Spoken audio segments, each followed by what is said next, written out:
Di tahun 2020, kita dikejutkan dengan adanya wabah COVID-19 yang melanda hampir di seluruh belahan bumi. Waktu pun berlalu hingga tak terasa sudah 1 tahun lebih kehadiran COVID-19 mewarnai kehidupan. Banyak hal yang berubah, termasuk cara berinteraksi dengan orang lain, menjaga jarak dari lawan bicara, memakai masker, serta rajin mencuci tangan dengan sabun menjadi kebiasaan baru guna memutus mata rantai penyebaran COVID-19. Namun, masih ada saja segelintir masyarakat yang belum menerapkan protokol kesehatan. Mungkin karena belum tahu, belum sadar, atau mungkin alasan lainnya.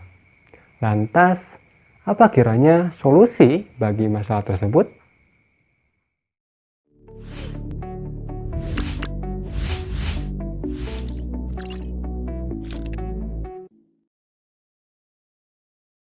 Bismillahirrahmanirrahim. Assalamualaikum warahmatullahi wabarakatuh.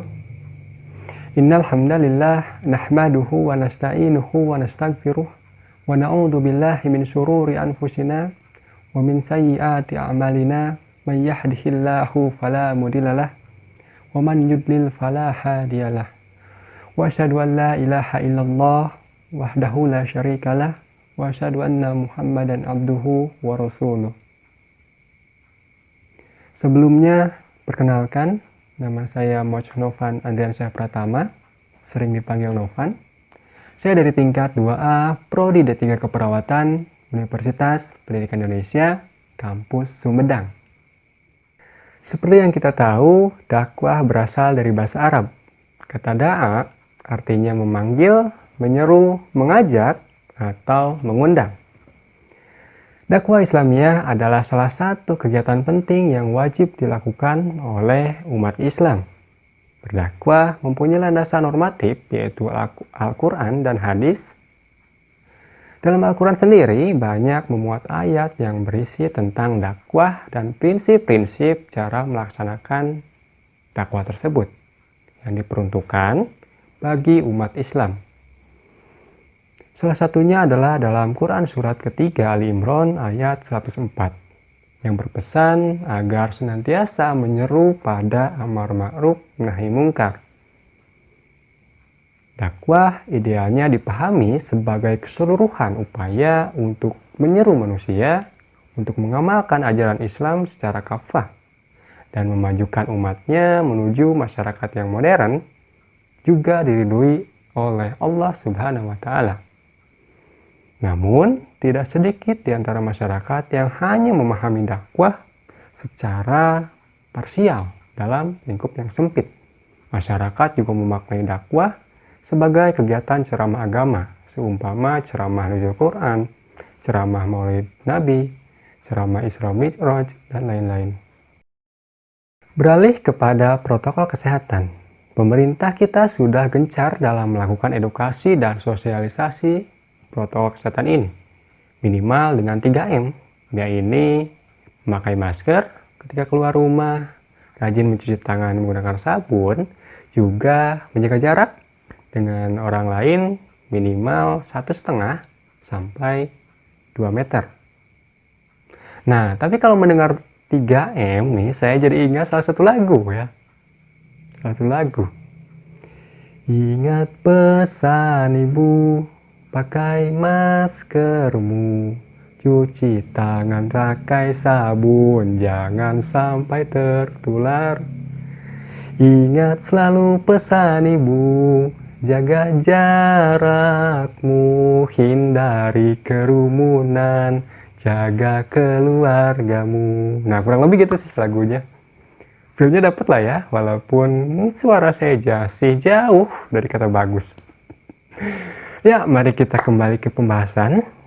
Daripada saya lanjut nyanyi ya kan. Takutnya kalau saya lanjut nyanyi, ntar kaca rumah retak, tembok rumah retak.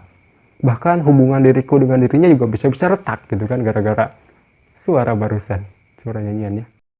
Pembahasan pertama ialah dari Pak Hidayatullah selaku perwakilan dari Persis. Protokol kesehatan sudah ada sejak dahulu, kurang lebih 1400 tahun yang lalu, Allah memberikan petunjuk melalui Al-Quran dan Rasul-Nya agar senantiasa menjaga kebersihan. Di antaranya seperti berwudu. Selain membersihkan diri, juga wudu ini membersihkan kesalahan yang pernah dilakukan oleh anggota tubuh. Jadi jangan sampai beranggapan bahwasanya protokol kesehatan ini baru ada sekarang. Nah, dan terkait pandemi COVID-19 ini, kita harus ingat bahwasanya Allah Subhanahu wa taala pernah berfirman dalam Quran surat Al-Hadid ayat ke-22 dan 23-nya, yaitu bahwasanya segala bencana yang menimpa bumi, entah itu kepada saya, kepada Anda, kepada dirinya maupun kepada orang lain, ini sudah tercatat dalam Lauhul Mahfuz. Adanya pandemi ini juga dapat kita sikapi sebagaimana menyikapi ujian lainnya. Juga tertuang dalam Quran surat Al-Ankabut ayat kedua dan ayat ketiganya. Jangan sampai kita menjadi parnoan atau paranoid sehingga kita lalai akan menunaikan kewajiban kita kepada Allah Subhanahu wa taala. Tapi justru jadikanlah ujian ini sebagai penyemangat dalam hal protokol kesehatan. Kita memiliki tugas mengingatkan saudara kita yang lain agar pandemi ini cepat berlalu. Pembahasan kedua ialah dari Pak Dadang Setiawan selaku perwakilan dari Muhammadiyah. Dengan adanya dakwah sebagai media promosi kesehatan akan membuat pemahaman masyarakat menjadi paripurna. Karena dengan disertai dalil maupun keterangan lainnya yang bersumber dari agama, maka akan membuat pemahaman masyarakat lebih sempurna. Kita gabungkan antara ilmu kesehatan dengan ilmu keislaman yang diharapkan dapat menumbuhkan kesadaran masyarakat akan pentingnya menjaga kesehatan, akan pentingnya menjaga jiwa. Pembahasan ketiga dari Pak Saiful Ma'arif yang merupakan perwakilan dari Nahdlatul Ulama. Dakwah bisa diartikan luas, yaitu mengajak.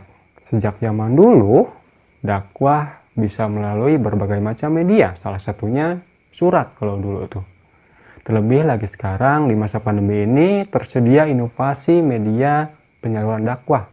Salah satunya adalah media sosial, baik itu YouTube, Instagram, WhatsApp, dan lain sebagainya.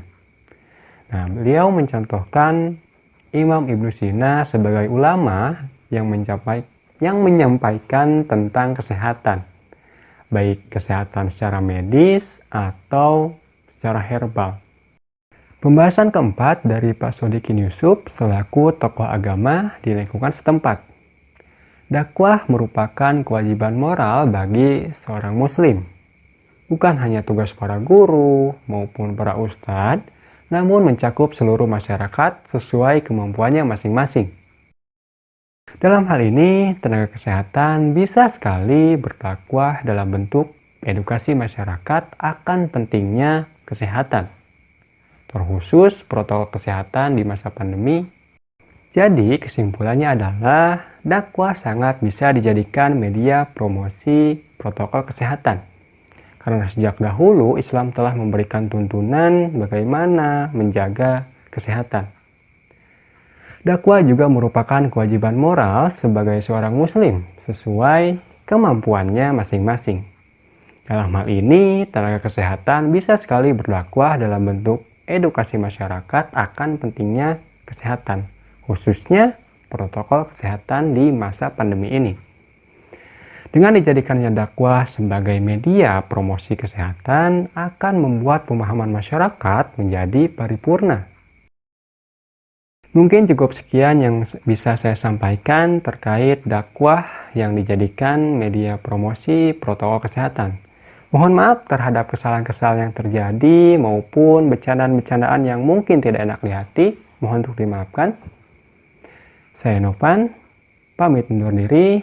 Tetap semangat. Salam sehat, salam tangguh. Assalamualaikum warahmatullahi wabarakatuh. Jangan lupa pakai maskernya.